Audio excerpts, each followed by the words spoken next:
सुधांशु जी जवाब दीजिए। वो कह रहे हैं कि धर्म को राजनीति के लिए इस्तेमाल नहीं करती है कांग्रेस पार्टी। उसके बाद आशुतोष जी मैं आ रही हूं आपके पास। बिल्कुल संक्षेप में उत्तर देता हूं। ये बताइए, ये मदरसे मैं चलवाऊंगा, ये नेहरू जी ने कहा, धर्म का राजनीति में इस्तेमाल नहीं था। मुस्लिम पर्सनल लॉ बोर्ड लागू किया 1970 में इंदिरा गांधी, धर्म का राजनीति में इस्तेमाल नहीं था। गोरक्षक संतों पे गोलियां चलवाई नवंबर 1966 में इंदिरा गांधी ने, धर्म का राजनीति में इस्तेमाल नहीं था। उसके बाद शाहबानो केस में यह कह दिया कि राजनीति में सर्वोच्च न्यायालय के ऊपर मजहब होगा, ये धर्म का राजनीति में इस्तेमाल नहीं था। 1990 में राजीव गांधी के समय मैंने बता दिया, गोली चलाने वाले कार सेवकों के ऊपर गोली चलवाने वालों का समर्थन किया, धर्म का राजनीति में इस्तेमाल नहीं था। मंदिर जाते हैं, छेड़खानी करने जाते हैं, ये कहने वाले राहुल गांधी जी, ये धर्म का राजनीति के लिए इस्तेमाल नहीं था। हम बाबरी मस्जिद बनवाएंगे, हमने कभी नहीं कहा हम मंदिर बनवाएंगे। मंदिर श्री राम जन्मभूमि न्यास बनवाएगा, हम सिर्फ मार्ग प्रशस्त करेंगे। इनके प्रधानमंत्री और मुख्यमंत्री दोनों ने कहा हम बनवाएंगे बाबरी मस्जिद। यह धर्म का राजनीति में इस्तेमाल नहीं था। हिंदू आतंकवादी है, हिंदू आतंकवाद होता है, यह धर्म का राजनीति में इस्तेमाल नहीं था। इसीलिए राम आपको नहीं मिले। अभय जी गौर फरमाइएगा, तुलसी कह गए हैं अजहु राम भज तज कुटिलाई, कुटिलता छोड़कर राम को भजो।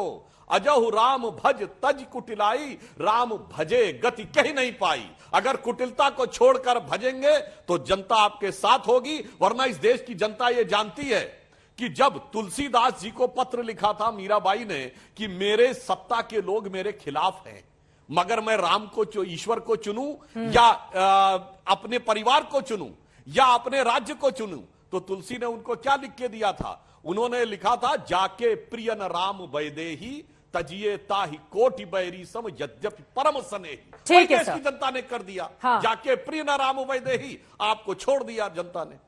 ठीक है, आचार्य प्रमोद कृष्णन जी भी हमारे साथ जुड़ चुके हैं। मैं फौरन आशुतोष जी आपके पास आ रही हूं, एक बार आचार्य जी की टिप्पणी लेते हुए। आचार्य जी आपका मैं ट्वीट देख रही थी, आप भी बड़ा खुश होकर सलमान खुर्शीद जी का समर्थन कर रहे हैं। राम जैसे हैं क्या राहुल गांधी, या राम ही हैं? उन्होंने तो यही कह दिया है कि हम लोग खड़ाऊ लेकर उत्तर प्रदेश में पहुंच रहे हैं, राम अभी आने वाले हैं। देखिए चित्रा जी, अगर कोई व्यक्ति ये कहता है कि फला व्यक्ति राम है तो मैं उसका समर्थन नहीं करता, क्योंकि राम तो अखिल कोट ब्रह्मांड नायक है, उन जैसा ना कोई हुआ ना कोई होगा। लेकिन अगर कोई व्यक्ति कहता है कि मुझे उसमें राम नजर आते हैं, अगर सलमान खुर्शीद जी को राहुल गांधी में राम नजर आते हैं तो मैं बड़ा खुश हूं। हारिए ना हिम्मत, बिसारिए ना राम। अगर आदमी अपने जीवन में राम को ना बिसारे और तो उससे अच्छी बात क्या हो सकती है? तो मुझे तो सलमान खुर्शीद में भी राम नजर आते हैं, क्योंकि तुलसीदास जी ने तो लिखा है ना कि भगवान राम किसी एक के थोड़े ही हैं, वो तो कण कण में राम है। हरि अनंत, हरि कथा अनंत था। अभी सुधांशु जी त्रिवेदी बड़े ज्ञान की बात कर रहे हैं, वो कह रहे हैं कि कांग्रेस ने राम को विसार दिया था। तो भाई ये हिमाचल में भगवान राम आपने विसार दिए थे क्या, जो राजनीति में हार हुई? क्या इस देश में 1947 के बाद 50 साल तक भारतीय जनता पार्टी की सत्ता नहीं आई तो क्या आप रामद्रोही थे?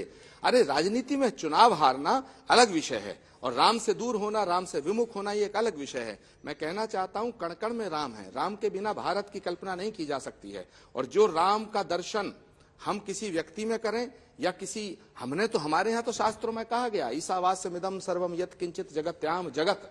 हमारे यहाँ तो शास्त्रों में यत्र तत्र सर्वत्र की कल्पना की गई है। परमात्मा के बिना कुछ भी नहीं है। और भगवान श्री राम परमात्मा का साक्षात अवतार है।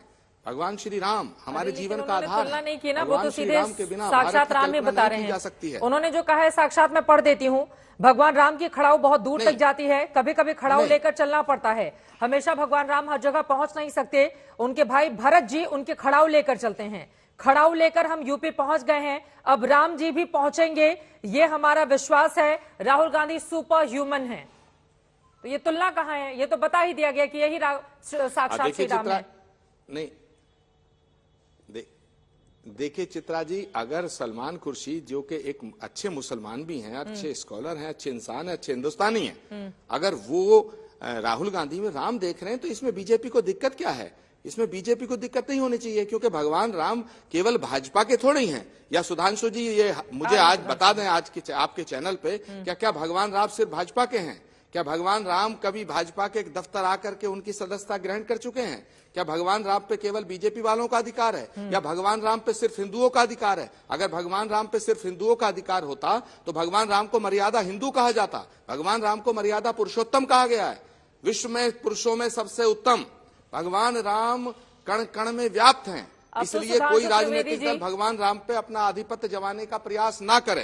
बीजेपी हमेशा खूब राम राम करती थी, अब कांग्रेस भगवान राम पार्टी जितने के लोग हमारे लगे हैं, हुए उतने हैं। आपके, बिल्कुल जितने आपके उतने वो कह हमारे। रहे हैं केवल बीजेपी के ही राम है क्या? और बताएं सुधांशु जी की कब आकर उन्होंने सदस्यता ग्रहण कर ली थी बीजेपी की? देखिए, राम किसको प्राप्त होते हैं? निश्चल प्रेम से उनको चाहिए तो आपको प्राप्त होते हैं। हम लोगों ने कहा था लाठी गोली खाएंगे, मंदिर वहीं बनाएंगे, मगर जिसने छल किया। अब अगर बात आचार्य जी ने कही, वैसे ईमानदारी से एक बात कहूं, कांग्रेस में एकमात्र व्यक्ति हैं जिनको कहने का कुछ अधिकार है, चूंकि वह धर्माचार्य है। परंतु आचार्य जी याद करिए, जब से कांग्रेस ने राम जन्मभूमि के खिलाफ स्टैंड लिया था, 414 की मेजॉरिटी थी। हमें बचपन में याद है, कोई पार्टी नहीं थी दूसरे देश में, कोई पार्टी नहीं थी, सिर्फ 2 सीटों वाली भारतीय जनता पार्टी थी, न जनता दल, सब कोई पार्टी नहीं थी। उसके बाद से ऐसा क्या हो गया कि आज तक कभी स्पष्ट बहुमत नहीं मिला कांग्रेस को? सोचिएगा, ये और कुछ नहीं है।